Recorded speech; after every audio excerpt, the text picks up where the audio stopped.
didaulat sebagai pendiri, saya pikir ada kakak Steph dan kakak-kakak yang lain. Saya salah satu dari orang-orang itu yang kebetulan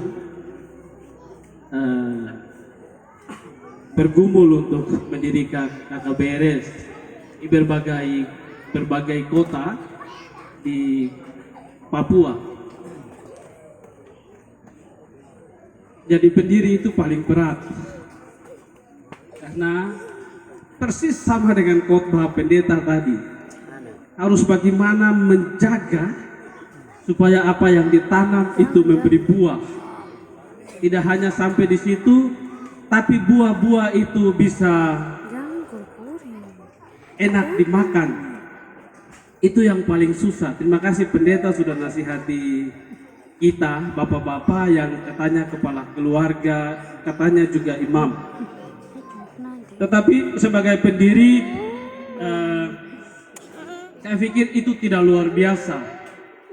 Itu biasa saja. Yang luar biasa adalah karena kita bersama-sama mau punya kesadaran bersama untuk berkumpul berdoa bagi Tuhan dan menjaga persekutuan, itu yang luar biasa. Jadi yang selalu mengklaim diri sebagai pendiri, apalagi mau bilang saya ini tokoh, itu yang paling susah. Karena itu tahun ini tahun yang paling langka dalam tahun rahmat. Karena apa? Bertemulah 2020,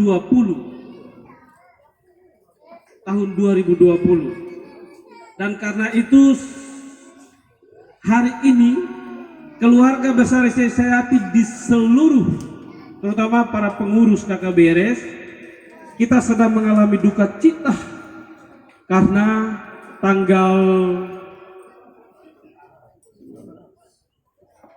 minggu kemarin tanggal berapa ya? Tanggal 4, lalu tanggal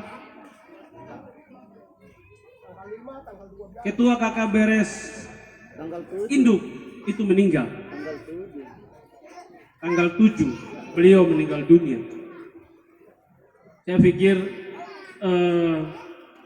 ini menjadi pergumulan kita, dan kita mendoakan supaya Bapak Frans itu diterima oleh Tuhan, dan kita harus percaya dia diterima oleh Tuhan.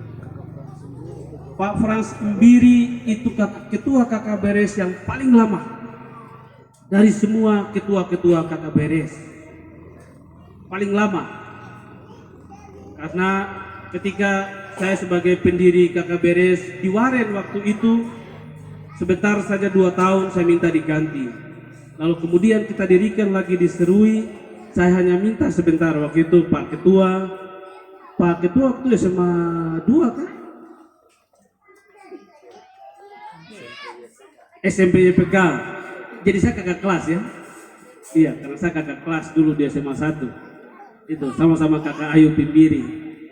Ya kakak nih karena dia agak lincah, jadi dia kemana-mana itu. Nah, karena itu pesan saya satu, bukan pesan, permintaan saya satu.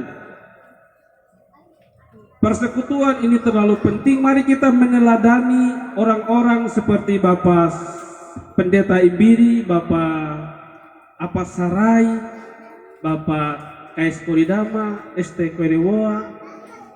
Mereka orang-orang yang lahir sebelum kita, lalu berjasa bagi organisasi ini dan masih terus mengabdi. Mudah-mudahan contoh dari bapak-bapak ini kita bisa ikuti. Terima kasih untuk Ibu Wondoi, Bapak Pasarai ini. Kalau kita bisa ganti fam, saya pingin ganti Bu fam. Karena saya yakin Bapak Pasarai itu anak-anak muda di dia punya kampung di Tablanusu itu sudah tidak kenal dia lagi. Karena dia jarang sekali bergabung dengan mereka. Tapi sudahlah, orang-orang seperti ini kita anggaplah orang-orang Samaria.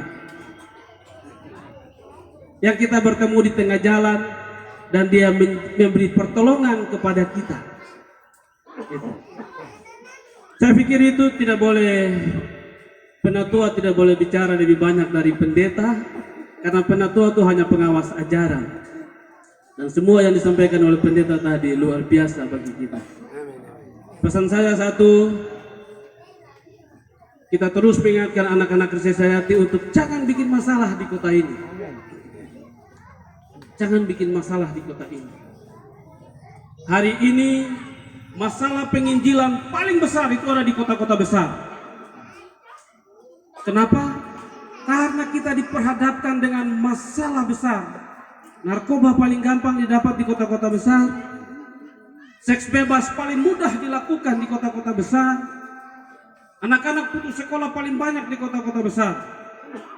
Tantangan penginjilan gereja-gereja hari ini ada di kota-kota besar daripada ada di kampung-kampung.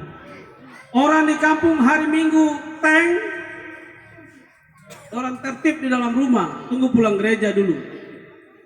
Malam Minggu, oh ini jam 12 ya kabel. Mi pobeka, saya ini dawa sambayakan ya. Hari ini di kota, saya masih temukan orang di saya ini penatua GKI, saya sekretaris jemaat di GKI Maranatha. Setiap hari Minggu pagi itu saya sweeping dari RRI situ sampai di Lembagenjen. Nanti tanya sudah, satu-satunya penatua GKI yang sweeping tiap hari Minggu pagi itu saya, penatua Ramande. Dan orang lihat tuh, penatua Ramande datang, pasti dong kamu. Pasti dong kamu. Tantangan kita itu ada di situ. Jadi sebagai orang yang juga terlibat dalam pendirian organisasi ini, marilah kita, saya harap lagi periode besok jangan Simon terpilih lagi. Saya tuh keberatan Simon jadi pengurus 2 kali. Kenapa? Itu berarti kita gagal mempersiapkan orang untuk melanjutkan pekerjaan Tuhan ini. Karena itu besok kami jangan pilih Simon lagi, karena itu kita gagal. Selain dia capek memang. Jadi ketua KKBRS itu mantap. Atau mantap. Makan tabungan. Saya pikir itu periode besok ketua KKBRS adalah harus orang lebih muda dari Simon. Jangan lagi pilih penatua Kodeboa, apalagi penatua Jimmy, Bapak Sem. Kalau kita pilih orang-orang ini, artinya kita berdosa anak-anak muda. Begitu. Yang kedua, persekutuan ini haruslah kita letakkan untuk menjaga persekutuan semua orang di Krisayati. Ini yang penting. Kalau masih ada orang baku marah di mana-mana, yang paling susah di kita itu saling minta maaf. Ini yang paling susah. Kona waisa daru kangga tambo yang ka tambo ini no. Saya bengang ka da sadaru do kangga langsung. Kamu na bangge to oi tambah aku ya ini. Nonira mau nonira kau. No ramai kau langsung ya teramai ini. Itu bukan ciri orang Krisayati. Ciri orang Krisayati itu hanya 2. Pertama jadi kaipoa. Kaipoa itu dia hanyut pelan-pelan. Lalu dia ketemu batu kah? Dia ketemu kayu kah? Karang kah? Apalagi pece. Dia pasti tumbuh. Dia pasti tumbuh. Bayangkan, di atas batu dia tumbuh. Apalagi karang yang ada celah. Yang kedua itu, kalau daun itu hanyut, paremba itu hanyut. Kalau paremba itu air turun, lalu kalau ada paremba yang hanyut,